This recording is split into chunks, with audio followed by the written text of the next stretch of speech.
బాబులో ధైర్యవంతమైనటువంటి మాటలు వింటున్నాం కానీ, ఇంకా ధైర్యవంతమైనటువంటి రాజకీయం విషయంలో వెనకాడుతున్నారేమో ఆలోచించుకోవాలి. కౌన్సిలర్, కార్పొరేటర్, మండల పరిషత్ ఎంపీటీసీ మెంబర్, జెడ్పీటీసీ జిల్లా పరిషత్ మెంబర్ ఈ పదవులకి మామూలుగా ఎన్నికలు జరిగాక, ఫీల్డు ఎన్నికయ్యాక మెజారిటీ వాళ్ళు అందులో ఉన్నటువంటి చైర్పర్సన్, డిప్యూటీ చైర్పర్సన్ ఎన్నుకోవడం జరుగుతూ ఉంటుంది. ఎన్నికలు జరుగుతాయి దానికి కూడా.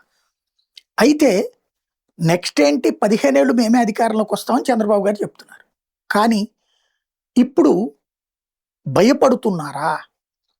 మండల పరిషత్ చైర్మన్ డైరెక్ట్ ఎన్నికట, జిల్లా పరిషత్ చైర్మన్ డైరెక్ట్ ఎన్నికట, మున్సిపల్ చైర్పర్సన్ డైరెక్ట్ ఎన్నికట, అలాగే ఈ దాన్ని ఏమంటారు కార్పొరేషన్ మేయర్ డైరెక్ట్ ఎన్నికట.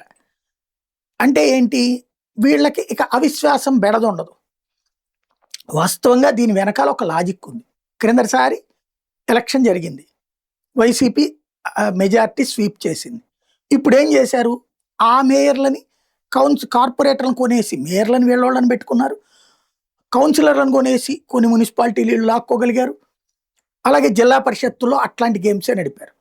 రేపు మళ్ళీ మేమే అధికారంలోకి వస్తామన్నప్పుడు అట్లాగే చేసేస్తే అయిపోతుంది కదా. వైసీపీకి అంత సీన్ లేదంటున్నప్పుడు అలాంటి ఎన్నికలే జరిపితే సరిపోతుంది కదా. అలా కాకుండా ఇప్పుడు ప్రత్యక్ష ఎన్నిక అంటే ఏంటి?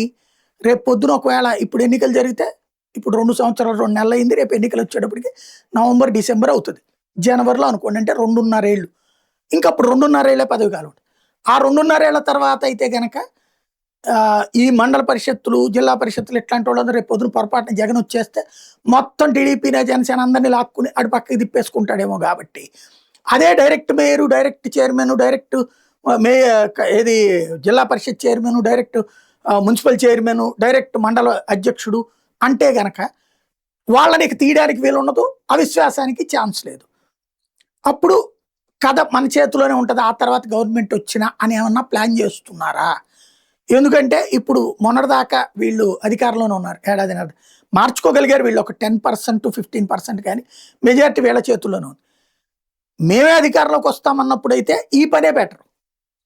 అప్పుడు గ్రిప్పు ఎమ్మెల్యేల చేతిలో ఉంటుంది.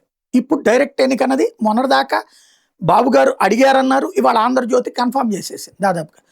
ఈనాడు ఆంధ్రజ్యోతి అంటే తెలుగుదేశానికి బైబులు, ఖురాను, భగవద్గీత కాబట్టి అందులో వచ్చింది నిజం కాబట్టి ఇప్పుడు మనం నమ్మచ్చు. అది రేపు పొద్దున రాబోతోంది. ఇక్కడ ఒక లాజిక్ ఏమంటున్నారు వీళ్ళు, రాసుకొచ్చేది కవర్ చేయడానికి భవిష్యత్తులో ఈ అవిశ్వాసాల గొడవ లేకుండా అంటున్నారు. బానే ఉంది, కానీ అసలు సమస్య వస్తుంది. ఒక జిల్లా పరిషత్ చైర్మన్ దాదాపుగా ఒక 15 నుంచి, అంటే కొన్ని జిల్లాలు 10 నియోజకవర్గాలు, కొన్ని జిల్లాలు ఇప్పుడు అంటే డివైడ్ అయినాయి కదా, 7 నియోజకవర్గాలు, అట్లా ఒక 7 నియోజకవర్గాలు అంటే ఒక పార్లమెంటు మెంబర్తో సమానం జిల్లా పరిషత్ చైర్మన్. అట్లాగే ఈ మేయరు, ఫర్ ఎగ్జాంపుల్ మా విజయవాడ చూస్తే 3 అసెంబ్లీ నియోజకవర్గాలకి ఒక మేయర్ ఉంటారు, గుంటూరు అంతే దాదాపుగా. అట్లాంటప్పుడు వాళ్ళు అంతమంది మీద పై స్థాయి ఉన్నవాళ్ళు అంటే రేపు పొద్దున ఎమ్మెల్యే టికెట్లకు పోటీ పెరుగుతుంది, ఎంపీ టికెట్లకు పోటీ పెరుగుతుంది కదా.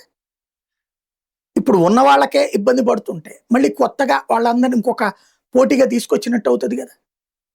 ఇంకొకటి పవర్స్ పరంగా చూస్తే కార్పొరేషన్స్ అయినా మున్సిపాలిటీలను వీటన్నిటిలో కూడా ఆ సమావేశం నిర్ణయాల మీదనే జరుగుతాయి, సర్వసభ్య తీర్మానం మీద.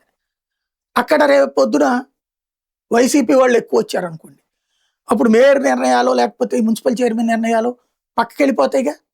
అంటే అప్పుడు వాళ్ళకి సూపర్ పవర్స్ ఇవ్వాలి. అప్పుడు మంత్రుల మాట వాళ్ళు వింటారా? ఇప్పటికే ఎమ్మెల్యేలు మంత్రుల గురించి ఇష్యూస్, డిస్ప్యూట్స్ నడుస్తున్నాయి. కాకపోతే ముందైతే మన చేతిలో అన్నటువంటి చూస్తున్నారు. రెండోది ఏమన్నా తర్వాత మనం రామనే ఏమన్నా భయపడి ఇట్లాంటి నిర్ణయం తీసుకుంటారా అన్నది జనంలోకి వెళ్తుంది, ఆలోచించుకోండి.